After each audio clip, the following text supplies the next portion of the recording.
Juraj Slavkovský sa ocitol blízko smrti, Dalibor Dvorský strelil gól po asistencii svojho krajana, Marc-André Fleury odchytal svoj posledný zápas kariéry, Kirill Kaprizov podpísal najlukratívnejší kontrakt v histórii NHL, Christian Jaroš zamieril na waiver listinu, Martin Pospíšil nedohral zápas kvôli nešpecifikovanému zraneniu a Šimon Nemec strelil vlastný gól, napriek ktorému dostal po zápase pochvalu od trénerov. Ja som hokejový fán a pokúsim sa vám prinášať tie najzaujímavejšie novinky z hokejového sveta.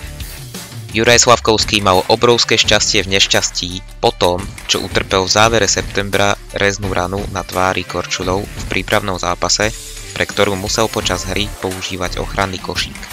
Zranenie si nevyžiadalo operáciu, ale jeho návrat do normálneho hrania bez košíka bol komplikovaný.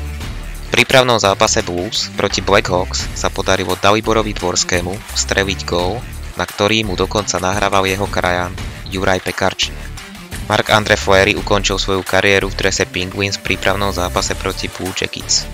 Do bránky sa ale postavil až na poslednú 20-minútovku za stavu 2-1. Napokon sa mu podarilo nepustiť za svoj chrbát jediný gól a tak sa jeho tím mohol radovať z víťazstva 4-1. Ruský hokejista Kirill Kaprizov podpísal najlukratívnejší kontrakt v histórii zámorskej NHL. S Minnesota Wild predĺžil zmluvu o 8 rokov za $136 miliónov. Jeho ročný plat bude od nadchádzajúcej sezóny v hodnote $17 miliónov USD, čo je najvyššia suma od zavedenia rozpočtového stropu v roku 2005.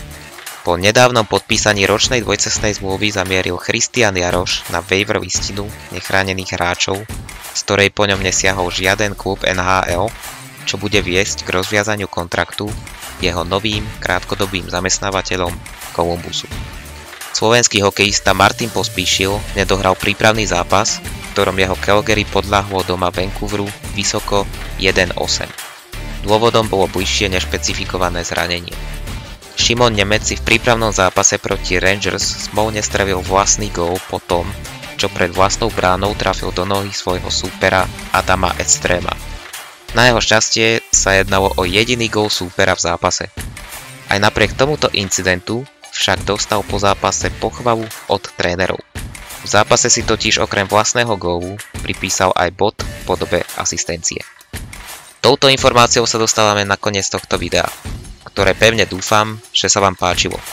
Pokiaľ sa vám páčilo a máte záujem o podobné videá, budem vám veľmi vďačný za zanechanie vašej odozvy na tomto videu.